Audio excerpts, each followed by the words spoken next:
केंद्रीय मंत्री ज्योतिरादित्य सिंधिया और मध्य प्रदेश के बीजेपी संगठन में क्या दूरियां इस हद तक बढ़ गई हैं कि संगठन के एक बयान ने ज्योतिरादित्य सिंधिया को झूठा साबित कर दिया है।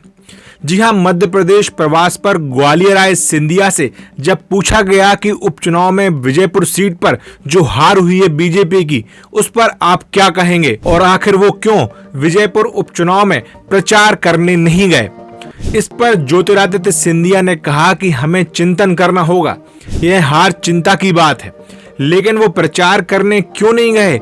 इस पर उन्होंने कहा कि यदि मुझसे प्रचार करने को कहा होता तो मैं जरूर जाता, मैं जनता का सेवक हूं। हमें चिंतन करना होगा, जरूर चिंता की बात है, पर मतों में भी बढ़ोतरी हुई है और अगर मुझे कहा जाता तो मैं जरूर जाता। ज्योतिरादित्य सिंधिया के इस बयान के अगले ही दिन बीजेपी संगठन से आए एक बयान ने उन्हें झूठा साबित कर दिया। पार्टी के प्रदेश महामंत्री और विधायक भगवान दास सबनानी ने कहा कि विजयपुर के स्टार प्रचारकों की सूची में ज्योतिरादित्य सिंधिया का नाम था। सीएम डॉक्टर मोहन यादव, प्रदेश अध्यक्ष बीडी शर्मा और संगठन महामंत्री ने उन्हें विजयपुर में आने के लिए आग्रह किया था, लेकिन ज्योतिरादित्य सिंधिया ने अपनी व्यस्तता के चलते नहीं आने की बात कही थी। ऐसा नहीं कि उनको बुलाया नहीं गया था, उनको आमंत्रित किया गया था। सूची में थे, स्टार प्रचारकों की सूची में भी माननीय सिंधिया जी का नाम था। उनसे कहा गया था कि आप यहाँ आए, लेकिन उनकी व्यस्तता के चलते उन्होंने मना कर दिया था कि नहीं आ पाएंगे। उधर बीजेपी प्रदेश महामंत्री के इस बयान ने एक तरह से ज्योतिरादित्य सिंधिया झूठ बोल रहे हैं ये साफ करने की कोशिश की गई, जबकि सिंधिया से जब इस बारे में पूछा तो उन्होंने कुछ भी कहने से मना कर दिया। सिंधिया ने कहा, मैं बयान के बयान में नहीं लगता।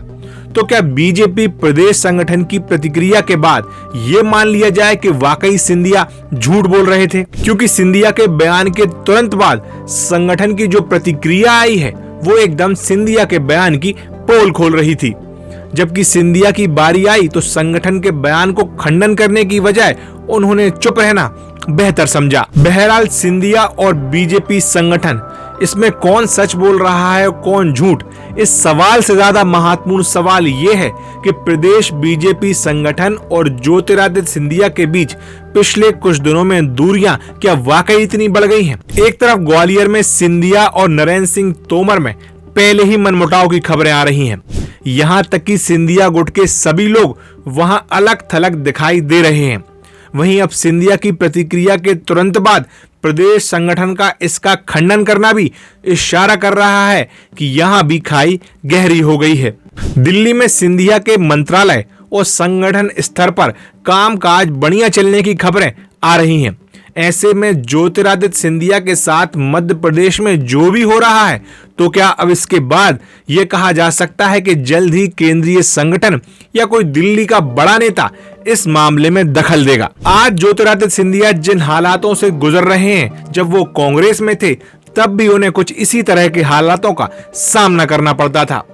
कांग्रेस की जब मध्य प्रदेश में 2018 में सरकार बनी तब उनकी सीधी लड़ाई कमलनाथ और दिग्विजय सिंह से थी और इन्हीं दोनों के कारण उन्होंने अपने सम्मान न दिए जाने का हवाला देते हुए कांग्रेस छोड़कर बीजेपी ज्वाइन कर ली थी। आज जब वो बीजेपी में है और इन सब हालातों को देख रहे हैं जो बीजेपी में रहकर उन पर गुजर रही है, तो क्या वाकई उन्हें यहाँ वो सम्मान मिल पा रहा है जिसकी तलाश में वो बीजेपी में आए थे? ये बड़ा सवाल है। ज्योतिरादित्य सिंधिया के अलावा जो विधायक अपना राजनीतिक भविष्य दांव पर लगाकर उनके साथ कांग्रेस छोड़कर बीजेपी में आए थे, आज उनमें से ज्यादातर विधायक और नेता बीजेपी में असहज महसूस कर रहे हैं। बात करें साल 2020 की, तो सिंधिया के साथ कांग्रेस छोड़कर 22 विधायक बीजेपी में शामिल हुए थे। बाद में इनकी संख्या बढ़कर 28 जरूर हुई थी, लेकिन सिंधिया समर्थक विधायक 22 ही थे। इसके अलावा जब कमलनाथ का तख्ता पलट हुआ और शिवराज सिंह चौहान सीएम बने, तब उनकी कैबिनेट में ज्योतिरादित्य सिंधिया के 9 समर्थकों को मंत्री बनाया गया था। लेकिन साल 2023 आते आते ज्योतिरादित्य सिंधिया का कद घट गया। सबसे पहले सिंधिया के 22 विधायकों में से 6 विधायकों का टिकट काट दिया गया। अब बचे 16 विधायक। इन 16 विधायकों और 4 दूसरे यानी 20 सिंधिया समर्थकों को बीजेपी ने चुनाव में टिकट दिया और उनमें से 11 ने जीत हासिल की, जबकि 9 चुनाव हार गए। मोहन यादव की सरकार में अब इन 11 में से केवल 4 को ही मंत्री बनाया गया, जिनमें गोविंद सिंह राजपूत, तुलसी सिलावट, प्रद्युमन सिंह तोमर कैबिनेट में शामिल किए गए। इसके अलावा 2020 में कांग्रेस छोड़कर बीजेपी में शामिल होने वाले एंदल सिंह कसाना को भी मंत्री बनाया गया। कसाना को भी अब सिंधिया गुट का माना जाता है, यानी अब वो सिंधिया के करीबी माने जाते हैं। जबकि जो 7 विधायक चुनाव जीत कर आए, उनमें से शिवराज कैबिनेट में जो मंत्री रहे, उनमें प्रभुराम सिंह चौधरी, ब्रजेंद्र यादव, बिसाहूलाल सिंह, हरदीप सिंह डंग को मंत्री नहीं बनाया गया।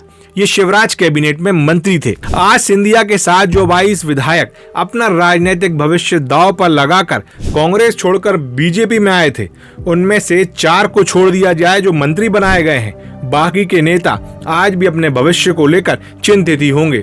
वहीं दूसरी तरफ देखा जाए तो जब बीजेपी के प्रदेश संगठन और ज्योतिरादित्य सिंधिया के बीच खाई इतनी बढ़ गई है, ठीक उसी वक्त राहुल गांधी का ज्योतिरादित्य सिंधिया के साथ उसी पुराने अंदाज में मिलना राजनीतिक हलकों में तरह तरह की चर्चा होना शुरू कर देता है। बहरहाल आखिर में वर्तमान की परिस्थितियों की बात करें तो सिंधिया खुद में चिंतन जरूर कर रहे होंगे कि बीते 4 सालों में बीजेपी के भीतर उनका कितना कद बढ़ा है और कितना गिरा है, यानी इसमें कितनी गिरावट आई है। और कांग्रेस और बीजेपी में मिलने वाले सम्मान को जब एक तराजू में वो तौलते होंगे तो उन्हें कौन ज्यादा और कौन कम दिखाई देता होगा। नमस्कार, मैं हूं शिवा पुरोहित और आप हैं इस वक्त सागर टीवी न्यूज STVN इंडिया के साथ। और आपको अगर हमारी खबरें पसंद आती हैं तो सागर टीवी न्यूज के तमाम प्लेटफॉर्म YouTube, Instagram, Facebook सभी को लाइक सब्सक्राइब करें। हमारी वेबसाइट पर भी जाएं, वहां पर आपको मिलेगा खबरों का भंडार। और अगर आप सभी पॉलिटिकल खबरें एक जगह पर देखना चाहते हैं तो शिवा पुरोहित